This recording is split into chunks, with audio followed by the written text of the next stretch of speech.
Muy bien, vamos a dar inicio a esta sesión en la que, como les decía hace rato, vamos a comenzar a trabajar en el análisis de los sectores productivos y particularmente después de haber revisado los sectores sociales y los sectores de infraestructura, tenemos que adentrarnos a la importancia de los sectores productivos en contextos de desastre, sobre todo porque los daños, pérdidas y costos adicionales en los sectores productivos afectan los sistemas de mercado y, por supuesto, en el caso de la agricultura, en el caso de la ganadería, llegan incluso a impactar la seguridad alimentaria. Por lo tanto, son un tema muy relevante y en este caso comenzaremos por un sector primario que resulta a veces el más evidente, el más fácil de analizar, aunque al momento de calcular sus pérdidas no lo es tanto. Por lo tanto, vamos a revisar la agricultura en contextos de desastre. Y para ello, quiero nuevamente regresar a las ideas centrales de la inteligencia de riesgos, que consiste en tener bien claro lo que sabemos. Esto habitualmente lo hacemos a partir de datos secundarios del atlas de riesgos, de la información que tenemos en los atlas de riesgos. También ser precisos en cuanto a lo que no sabemos, tenerlo presente, porque a partir de lo que sabemos y a partir de lo que no sabemos vamos a tomar decisiones para reducir daños y pérdidas aún en contextos de desastre. Y en medio de lo que sabemos y lo que no sabemos, ya lo hemos dicho, está el ciclo de inteligencia, que consiste en buscar un conocimiento útil para la toma de decisiones. Hemos hablado también de nuestros escenarios entre la capacidad y la demanda y cómo cuando no hay desastre nuestro trabajo es incrementar nuestras capacidades para que cuando comience el desastre y entremos a este escenario de tigres furiosos, en vez de irnos hacia el lado disfuncional, donde se reducen las capacidades por conflictos particularmente, en vez de hacer eso nos movamos como una parvada ordenada, es un sistema caótico que se está autoorganizando de manera positiva a partir de un incremento de sus capacidades y que tarde o temprano regresemos a una condición temprana de retorno al desarrollo en el escenario de abejas trabajando. Para ello, lo hemos dicho, se requiere inteligencia, poder comprender lo que está ocurriendo, se requiere coordinación, que lo hemos también planteado en esta idea de clústeres, de los diferentes clústeres, que pueden ser territoriales, sectoriales, disciplinares o por grupos de interés, donde estos clústeres pueden establecer los objetivos de respuesta y poder conseguir y movilizar los recursos necesarios de manera efectiva. También hemos hablado de las diferentes escalas, que aquí yo utilizo pues, prácticamente la escala entre la emergencia normal y la emergencia mayor que atiende la Protección Civil en México y los tiempos que requieren y por supuesto los actores que intervienen que habitualmente son locales, pero tenemos eventos que ya son desastres y como hemos visto puede haber diferentes niveles. Para la ONU hay diferentes niveles, desde el desastre local, nacional, hasta un desastre donde se escala hacia arriba a nivel internacional, ¿no? Entonces, cuando hay un desastre, actúan todos los grupos locales, aparecen grupos externos y, por supuesto, la población, que es el centro de nuestra atención, y esto requiere un poco más de tiempo. Abajo tenemos un mando único, es una emergencia triangular. Acá tenemos una red de gobernanza donde los diferentes actores e instituciones locales se ponen de acuerdo.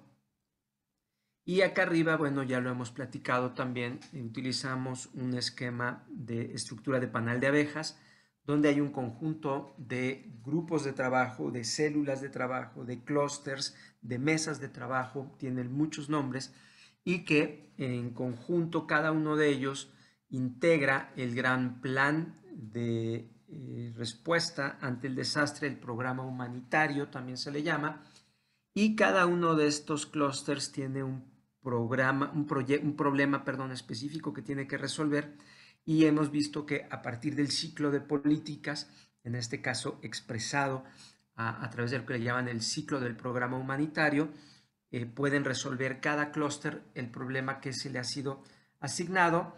Existen eventos mucho más grandes, los que son escalables, como escuchábamos hace rato también, son eventos que son muy grandes y requieren una atención mucho más amplia y compleja. Y en el centro, pues siempre hay un plan, un programa que puede ser el plan de acción del incidente, el PAI, en el caso de hasta abajo una emergencia normal, o hasta arriba un plan humanitario o un programa humanitario que va a ayudarnos a poder organizar la respuesta.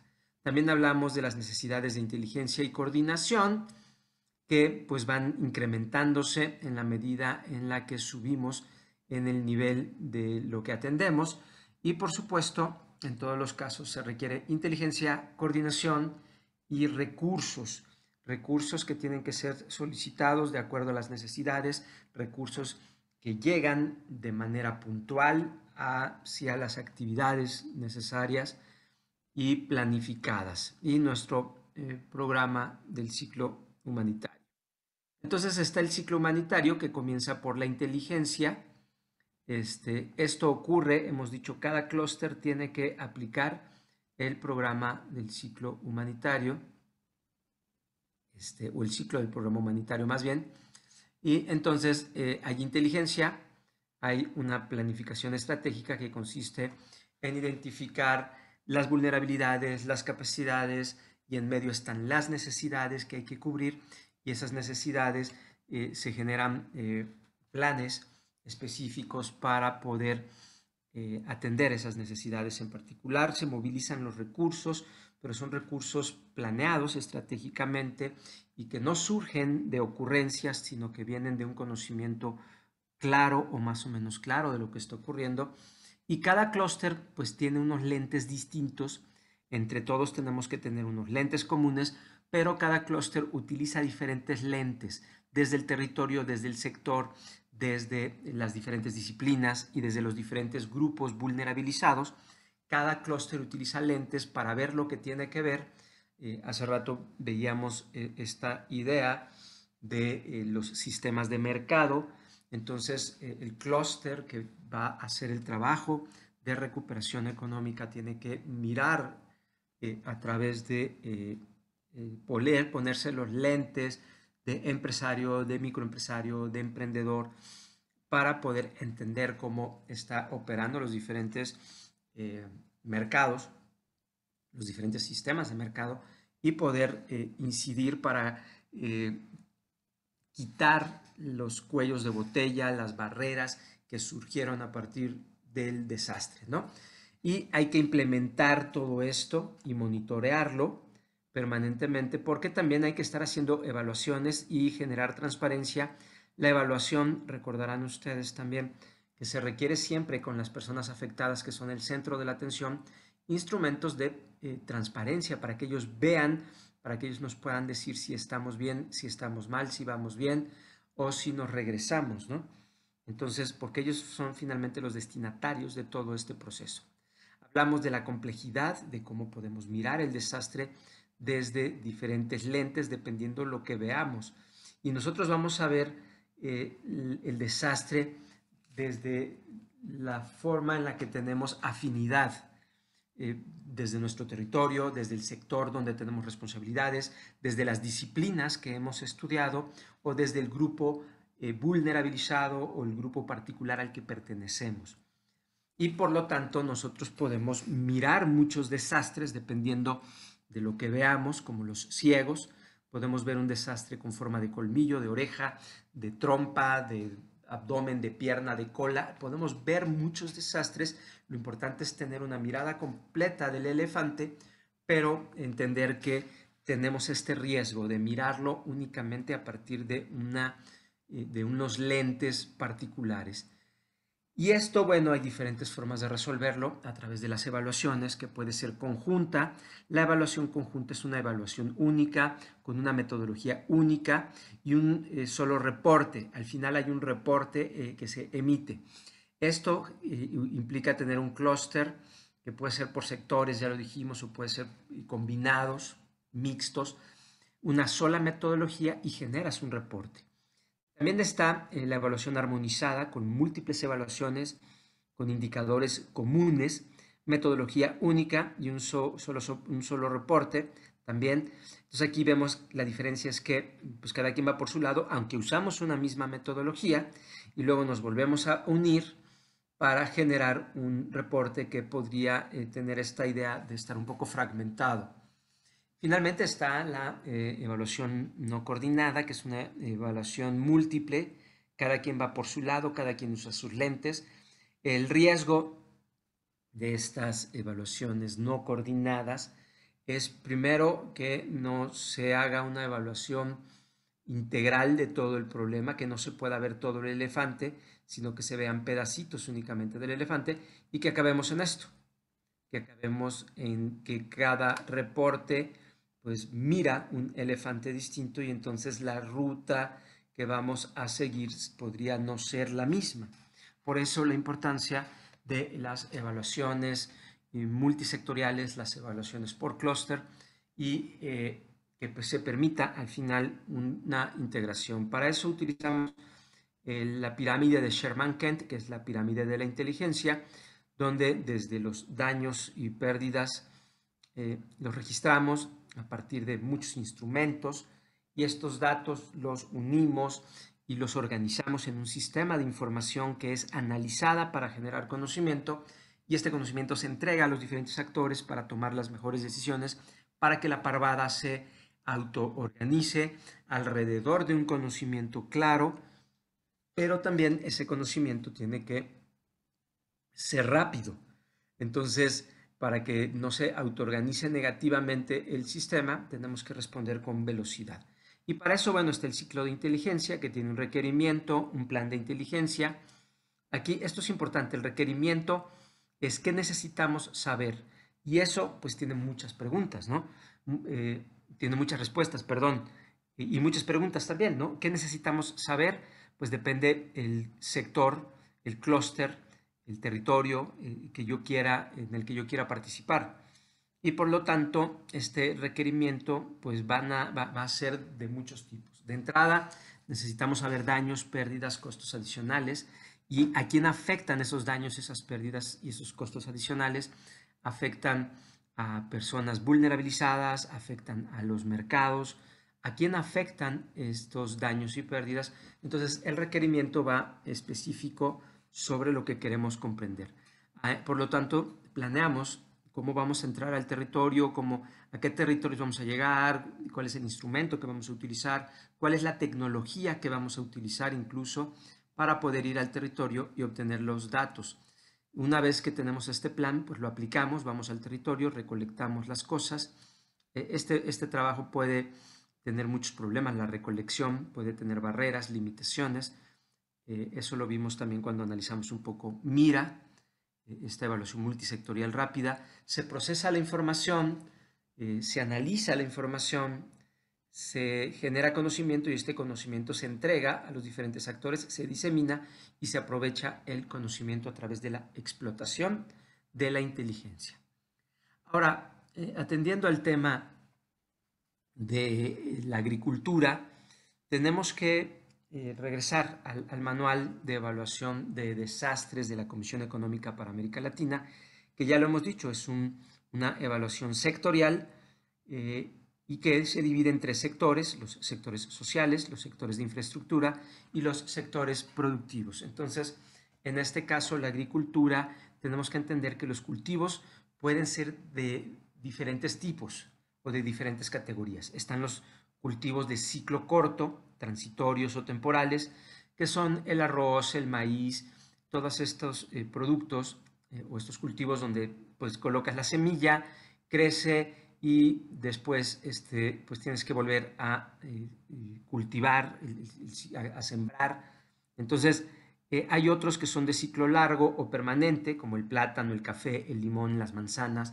Eso yo creo que lo entendemos, son árboles que están ahí y que van a estar por más tiempo. Aquí vemos la inundación de un cultivo de plátano, que son plantas que permanecen por más años y tardan más tiempo también en desarrollarse. Y están los cultivos ornamentales, como pueden ser plantas y flores, ¿no? Entonces, lo primero que nos muestra es que el sistema expuesto, de acuerdo a esta metodología, pues lo divide en diferentes tipos de cultivos, ¿no? De ciclo corto, de ciclo largo y ornamentales.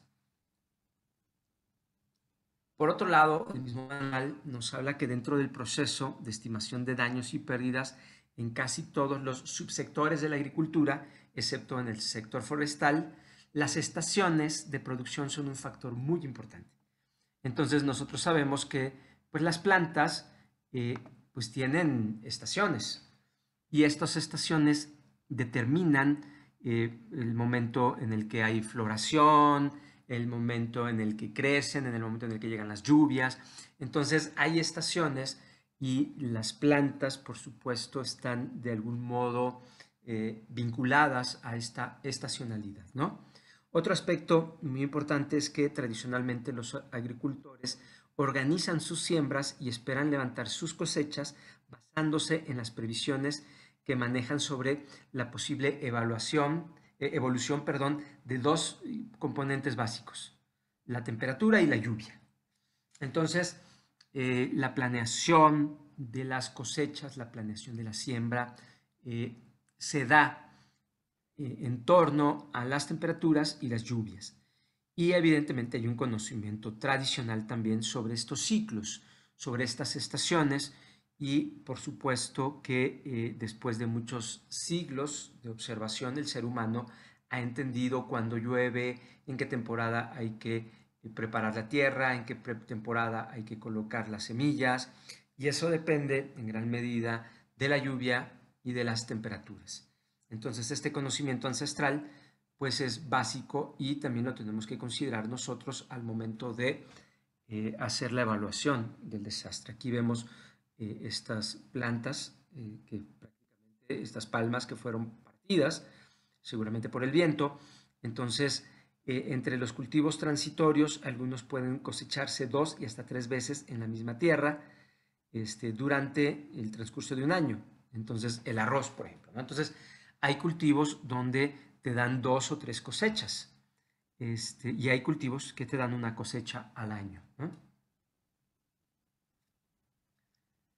Por otro lado, dentro de los cultivos permanentes, la caña de azúcar se cosecha en forma anual, siempre que las plantas hayan recibido el calor necesario para completar su ciclo productivo. Entonces, esta es anual. Entonces, hay cultivos, nada más para ponernos bien de acuerdo, los transitorios, que pueden tener varias cosechas. Están los permanentes, que prácticamente son plantas y que pueden tener ciclos anuales o pueden tener varias cosechas anuales al año, ¿no? Y vemos, bueno, cómo las inundaciones y particularmente los eventos meteorológicos son los que más impacto tienen. Vamos a ver que no nada más esos, pero los eventos que tienen que ver con la atmósfera, con la lluvia, con la temperatura, con el granizo, con el viento, con las heladas, con las sequías, son las que de algún modo más afectan a este sector. Entonces, en los cultivos anuales hay que tener en cuenta el periodo que transcurre entre la siembra y la cosecha. Entonces, se siembra y a lo mejor hay una sola cosecha anual. Entonces, ¿cuál es este periodo, no? Y si ese periodo habitualmente va a coincidir con la temporada de lluvias. Y la lluvia es algo muy importante, pero cuando llueve de más, cuando las lluvias son excesivas, y por otro lado vamos a utilizar habitualmente estas tierras planas. Estas tierras planas pues están cerca de los ríos y pues son los sitios que mejor pueden producir, pero también cuando los eventos exceden ciertos umbrales, ciertos niveles, pues ocurre lo contrario. comienzan procesos donde en vez de producir, pues hay destrucción. Entonces, el cruce analítico entre los indicadores normales de producción y los relacionados con los perjuicios sufridos permiten disponer de elementos de juicio que contribuyen a definir si los daños o pérdidas han sido definitivos, temporales o recuperables. Entonces, todo depende del momento en el que ocurran estos eventos y la intensidad con la que ocurran para poder determinar si los daños y las pérdidas van a ser permanentes, temporales y si se puede recuperar algo después del evento. Vamos a ver algunos videos, particularmente de la FAO. Observaron ustedes también que los clústeres a nivel mundial por parte de la ONU pues son liderados por dependencias de la ONU, por organizaciones de la ONU que tienen algo que ver. En este caso, la agricultura pues la lidera la FAO, entonces vamos a trabajar con ellos.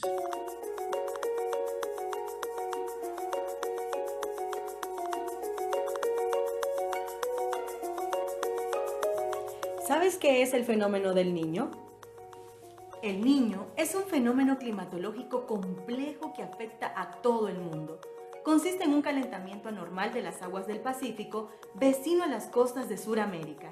Este calentamiento cambia la dirección de los vientos, provocando en algunos lugares del planeta inundaciones y en otros sequías extremas.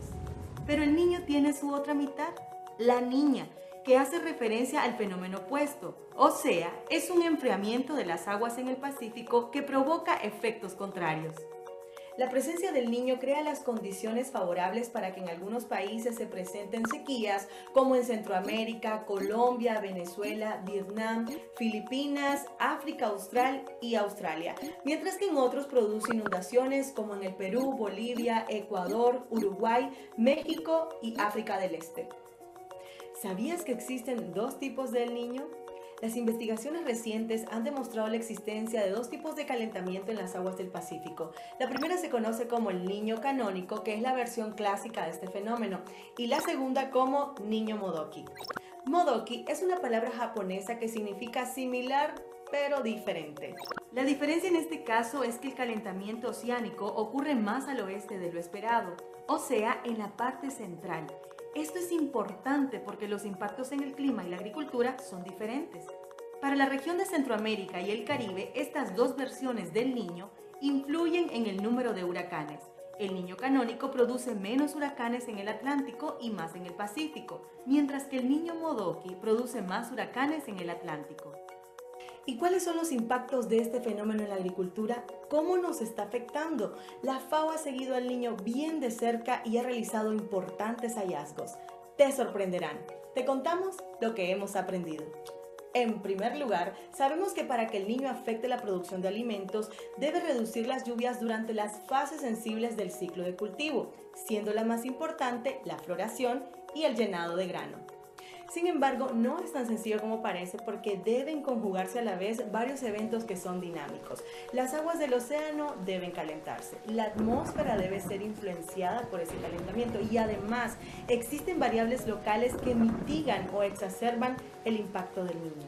Esto se asemeja a tratar de resolver un cubo Rubik donde el movimiento de un lado modifica las otras caras. Por esta razón es tan difícil predecir los impactos que tendrá cada evento porque cada uno tiene características propias de intensidad, inicio y duración. Hemos aprendido que la sola presencia del fenómeno del Niño es una amenaza para la agricultura, independientemente de su intensidad. Fenómenos clasificados como débiles en el pasado han causado pérdidas considerables en el sector agropecuario y viceversa. Otro hallazgo interesante es la variación en la producción global de cereales que puede ser explicada por ciclos.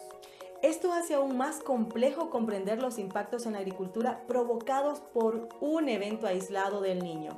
Veamos cómo explica esto la FAO. Existen años consecutivos donde se dan más eventos del Niño que de la niña y viceversa. A este periodo FAO lo ha llamado la dominancia del Niño o la niña. Durante la dominancia del Niño se presenta más área agrícola afectada por sequía, por lo tanto, mayor pérdida en la producción agropecuaria. Una de las preguntas más comunes es si el cambio climático tiene influencia sobre el fenómeno del Niño. El cambio climático ha influido en el aumento de la temperatura de las aguas de los océanos, lo que provoca eventos de El Niño cada vez más calientes.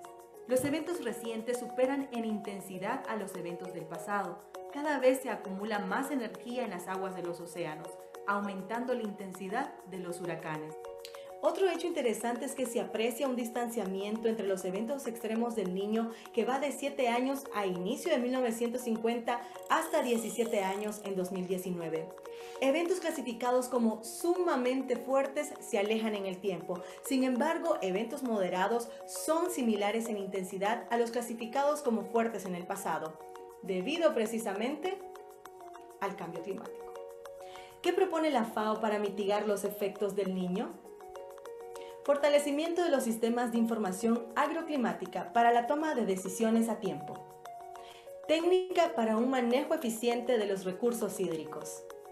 Desarrollo de planes nacionales para el manejo de desastres naturales. Monitoreo de incendios forestales. Monitoreo y manejo de plagas y enfermedades.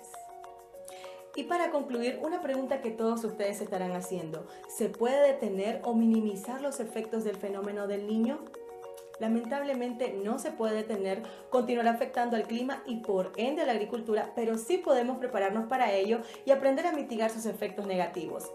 El reto de un mundo hambre cero implica tener un enfoque preventivo ante las amenazas climáticas, prepararnos con conocimiento, innovación y buenas prácticas para adaptarnos al clima del futuro.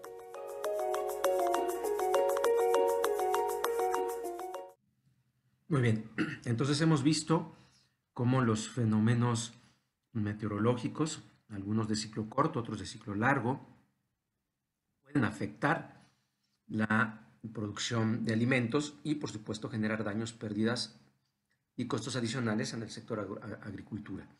Es posible anticipar que el rendimiento será menor en lo inmediato y posiblemente a mediano plazo, debido a que se incrementa el ataque de plagas, enfermedades, como efecto de un largo periodo caracterizado por exceso de humedad ambiental y suelos saturados de agua.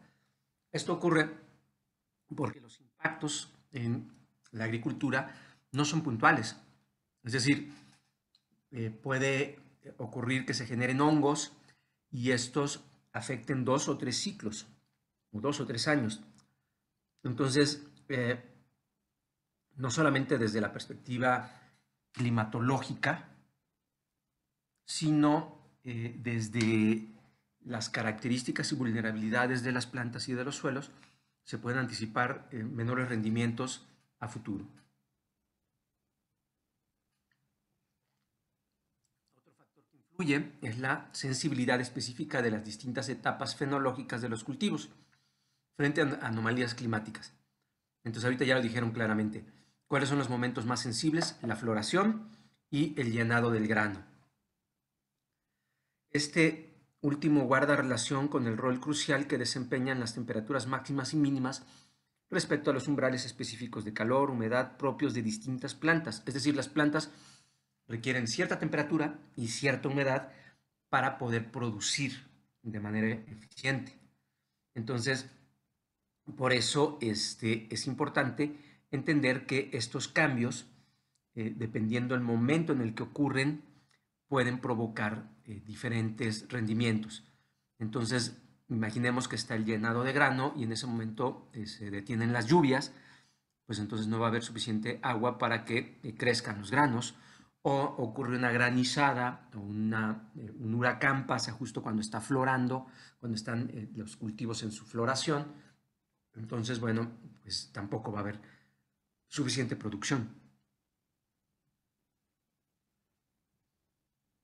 Entonces, las modificaciones de estos componentes del clima repercuten particularmente sobre los niveles de rendimiento, ¿no? Es decir, cuánto producen, que puede ser desde 0 hasta una reducción en un porcentaje. Por eso, hablar de una línea base es algo muy importante también aquí. Entonces, en especial cuando los cambios ocurren durante fases reproductivas de las plantas, que comprenden la floración, la formación de polen, la fecundación y la fructificación, ¿no?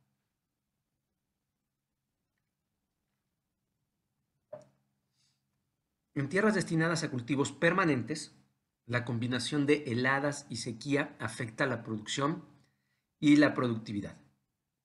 No solo durante la temporada de cosecha, en que coinciden dichos fenómenos atmosféricos, sino que sus efectos negativos pueden proyectarse hasta la siguiente temporada. Es decir, un árbol que no recibió agua suficiente este año, tal vez ahorita produce menos, pero eso le va a afectar al siguiente año, o si sufrió heladas, temperaturas menores, una mata de plátano, pues puede ser que su producción para el próximo ciclo o la próxima temporada se reduzca también. Veamos otro video.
Bueno, uno de los instrumentos del que hablan aquí es de la agrometeorología, y los sistemas agrometeorológicos son muy importantes.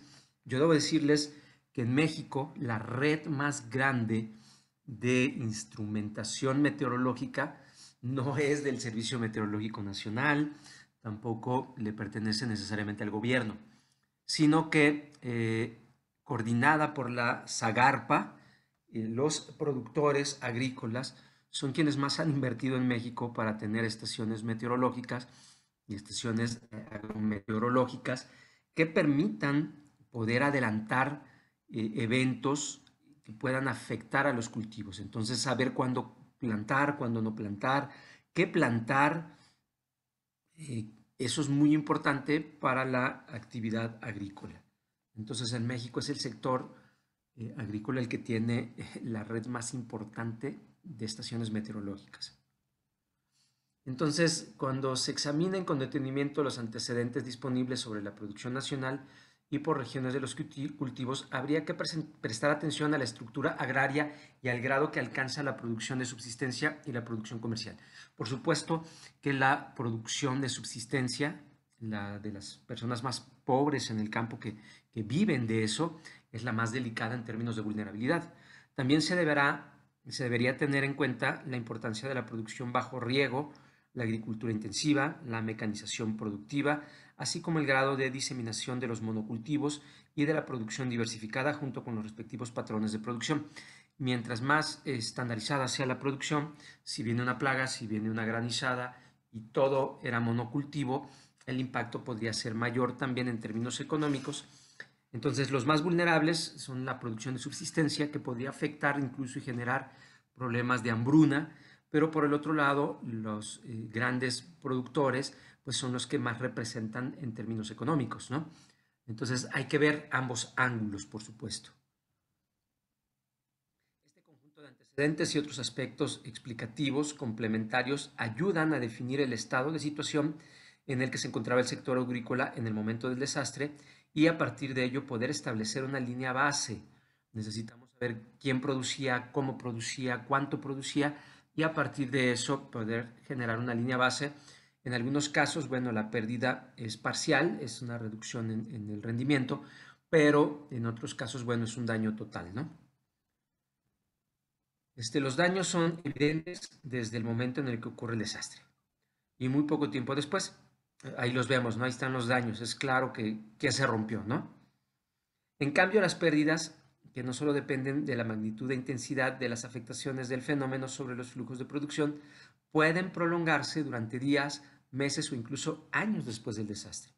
Entonces, aquí los daños son muy evidentes, es casi fácil contarlos, pero las pérdidas pues, pueden proyectarse al futuro por mucho tiempo más allá de lo que se ve de manera inmediata. Entonces, los daños más frecuentes afectan a las tierras de cultivo, ganaderas y forestales, que pueden resultar erosionadas, sedimentadas, salinizadas, desertificadas o sufrir otros efectos negativos que disminuyen o anulan la capacidad productiva efectiva o potencial de los suelos. Eso también lo hemos visto en el caso de los volcanes, ¿no? La ceniza volcánica puede soterrar las tierras, dejarlas cubiertas y evidentemente el vidrio volcánico requiere tiempo para transformarse en un sustrato que genere nutrientes, ¿no? Entonces el intemperismo no es inmediato, entonces la ceniza volcánica puede afectar por varios años. También la infraestructura agrícola, pecuaria, avícola, acuícola y forestal, caminos, puentes en las granjas o fincas, construcciones, edificaciones, instalaciones destinados al almacenamiento de equipos, productos cosechados, insumos, otros bienes, o sea, todo lo que ya estaba cosechado, ahí estaba el material y se echó a perder, ¿no? Sistemas de riego, de drenaje, silos, establos, corrales, bebederos. Aquí, si se dan cuenta, se mezcla un poco lo agrícola con lo agropecuario. También estamos viendo algo de temas ganaderos, que los vamos a ver en la próxima sesión. Vamos a completar todo el tema agropecuario.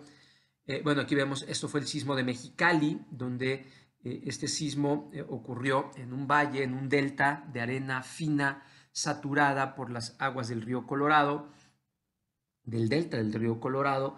¿Y qué ocurrió? Se generó un fenómeno de licuación, donde el suelo perdió sustentabilidad y los canales pues sufrieron muchos daños.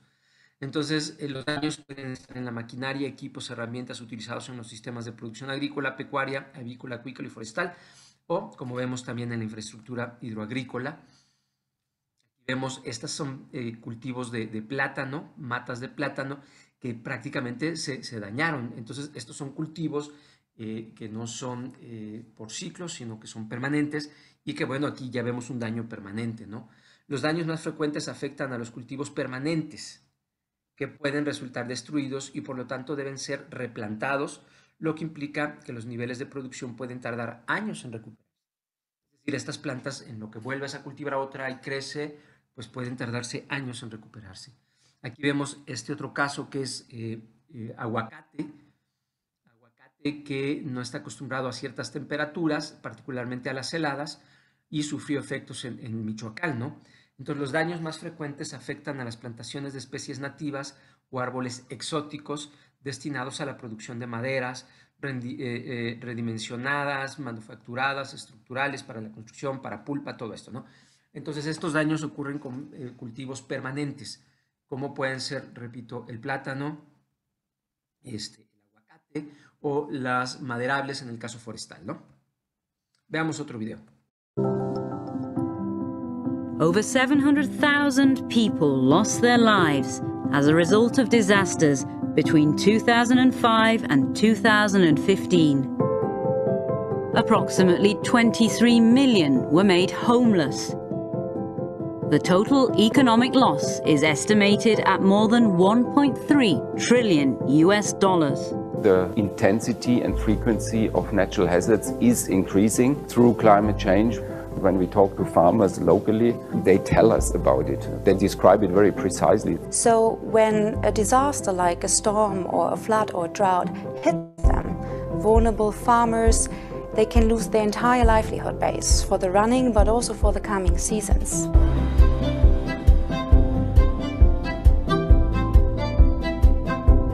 FAO study, which looked into the period of 2003 to 2013, has shown that the agriculture sector absorbed about 22% of all damage and losses caused by natural hazards. But agriculture is also a sector which can contribute a lot to reduce the impact. It's part of a solution. We know farmers, pastoralists, they are the custodians of our environment.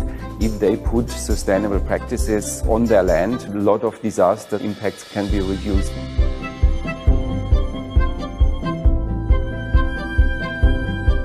Investing in prevention is 4 times more effective than compared to the cost of emergency response. We need to invest more in preventive action, not only in the context of natural disasters, but also in the context of protected crisis and conflict.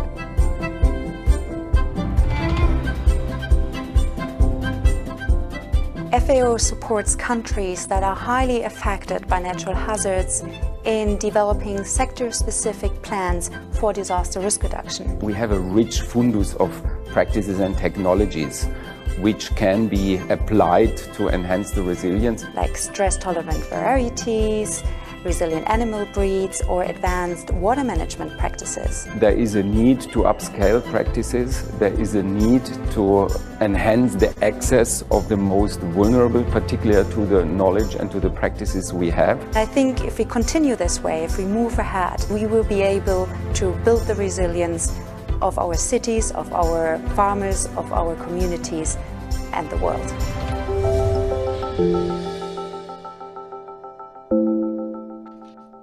Bueno, también hemos visto que esto lo tenemos que analizar desde los sistemas de mercados, porque veíamos en la sesión pasada cómo de repente la falta de veterinario puede hacer que no incremente la producción en algún sitio. Entonces, el enfoque sistémico es muy importante en todo esto, ¿no? También las pérdidas más frecuentes ocasionadas por los desastres de modo individual o combinado, por ejemplo, cuando una misma zona de producción coincide en sequías heladas, son disminución de la producción de cultivos transitorios o permanentes de las diferentes especies pecuarias, avícolas y acuícolas, debido a que no se pudieron levantar las respectivas cosechas o realizarse la producción en los plazos normales o acostumbrados. Entonces aquí estamos hablando ya de pérdidas, ¿no?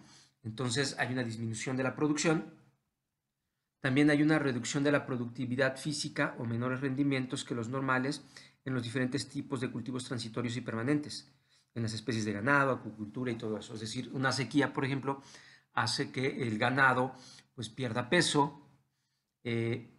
Entonces hay eventos que pueden provocar que se inunde y entonces los árboles sufren estrés también por exceso de agua y producen menos. Entonces todo esto es muy importante analizarlo, sobre todo que también hay un descenso de la calidad de la producción cosechada. O de los subproductos obtenibles en los diferentes componentes del sector agrícola. La inferior calidad de las cosechas implica menores ingresos para los productores, por ejemplo, el arroz. Cualquiera diría, bueno, el arroz crece dentro del agua, entonces no debería de tener problemas de inundación.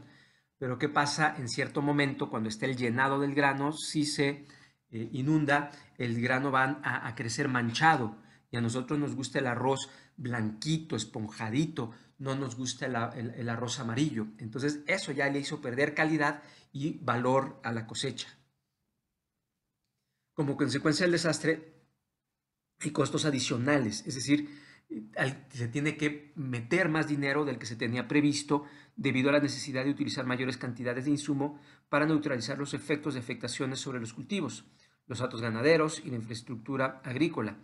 Tal vez sea indispensable hacer un mayor uso de agua, riego, pagar tarifas adicionales. Entonces hay costos adicionales de transportar. Ya lo hemos visto también cómo se tienen que invertir, tal vez, por ejemplo, en volver a cosechar o comprar productos para los hongos. Entonces todo eso es parte de los costos adicionales. Veamos un video más.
resiliencia es esta idea de salir fortalecidos y recuperarse. Entonces, aquí vemos que la diversificación productiva puede ayudar. No obstante, en algunos casos los daños, como nuevamente el Valle de Mexicali, pues pueden requerir grandes inversiones para los grandes productores también y para zonas muy amplias, ¿no? Entonces, la infraestructura, los daños en la infraestructura comprende las construcciones e instalaciones que se utilizan en los procesos productivos para almacenar los productos, cosechar los insumos utilizados en procesos, por ejemplo, silos y almacenes, sistemas de riego y drenaje como estos canales, instalaciones y equipos de riego, caminos y puentes en el interior de las fincas. Entonces, los daños pues, pueden deberse a daños en la infraestructura hidroagrícola o de producción, ¿no? Veamos algo más. La sequía agrícola es un evento de lento desarrollo que impacta al sector agropecuario en todo el mundo.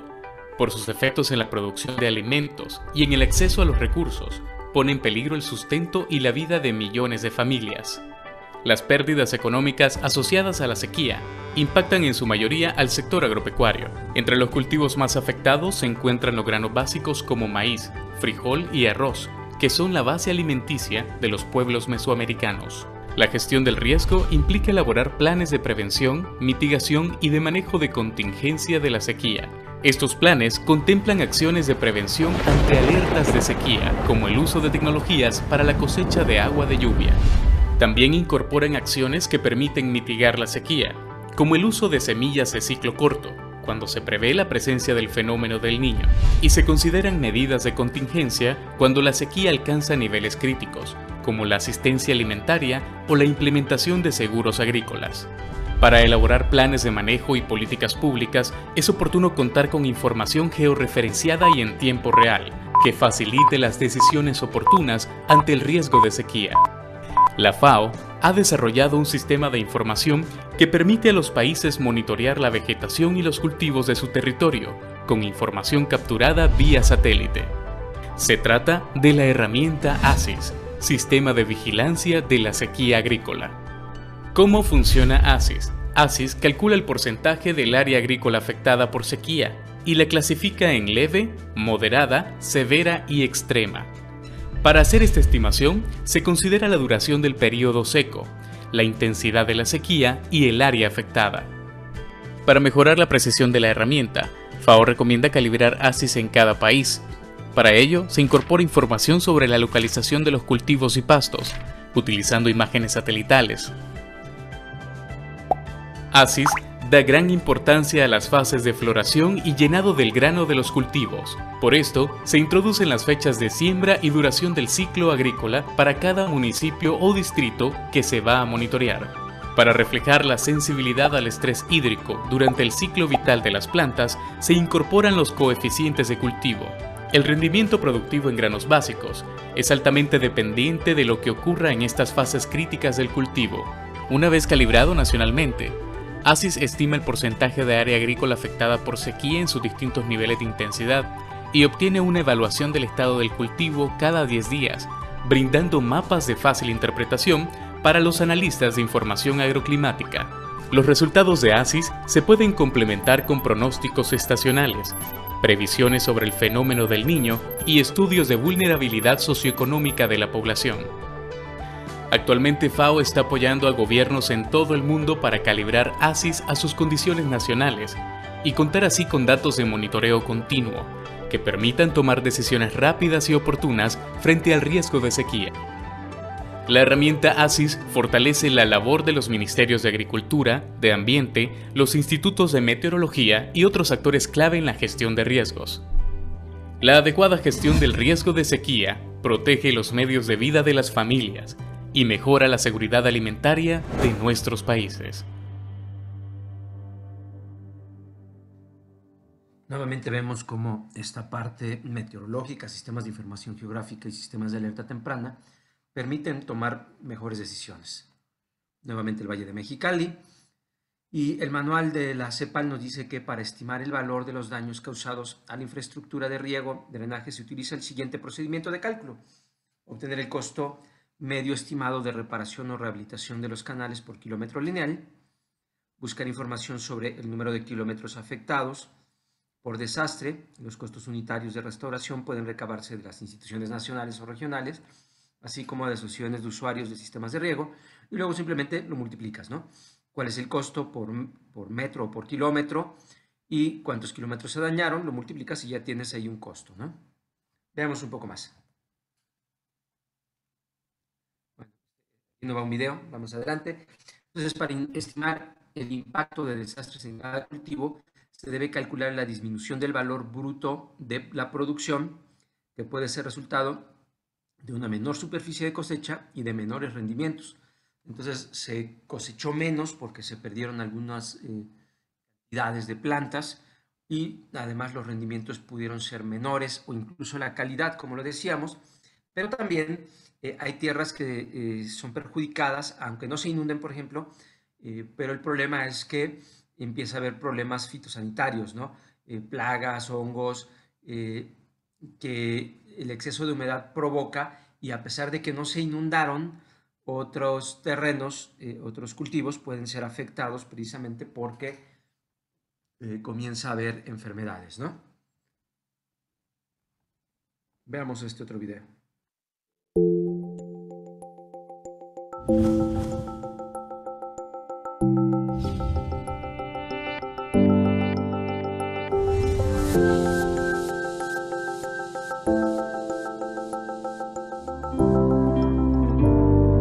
Protracted crises exist in over 20 countries, potentially affecting 500 million people. In these situations, undernourishment is severe, long-standing, and almost 3 times more frequent than in other developing contexts. We are talking of people that basically do not have enough food to conduct a healthy and normal life. Protracted crises are particularly challenging contexts, a blend of different underlying causes, be it violent conflicts, climate change, natural hazards, socio-economic shocks, food price rises, which are compounded in situations where you have weak governance and fragility. These crises, for their nature, are different, and therefore you need to act differently.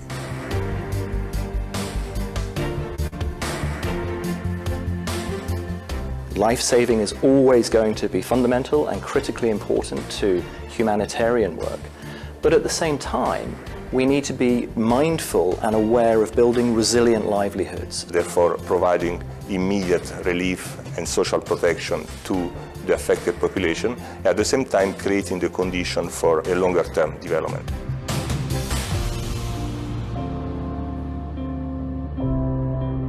The vast majority of people affected by protracted crises live on the land and rely on agriculture. Unfortunately, if you look at the data in terms of agricultural investments by national government or by donors, you will see that the investment in agriculture in this context is much below average. If we don't address agriculture and make it more resilient, sustainable at the same time, able to address shocks and stresses, including climate change, then we're not going to be in a position to bring people forward in these very, very difficult situations.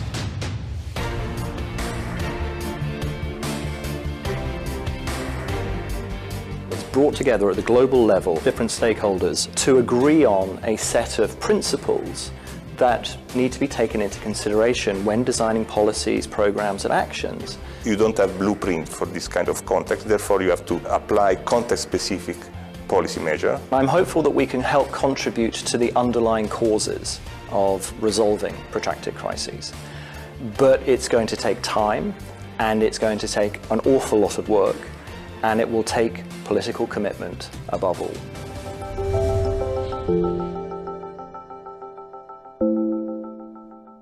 Y bueno, esto nos regresa a lo que veníamos reflexionando sobre los sistemas de mercado. ¿Qué quiero decir con esta idea de los sistemas de mercado? Que cuando hay crisis de largo aliento, crisis prolongadas, particularmente se debe también a que los sistemas de mercado no son eficientes, porque faltan piezas, porque hay barreras, porque hay cuellos de botella, que hacen que estas poblaciones no puedan vivir son poblaciones que viven en un sistema de mercado agrícola o agropecuario, pero ese mercado no genera, no produce, no se conecta, no genera el valor suficiente para sostener a esas familias.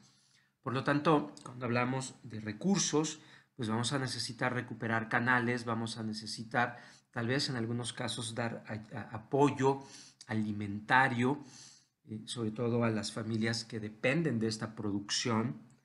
Entonces, ¿qué se requiere? ¿Qué recursos financieros requerimos?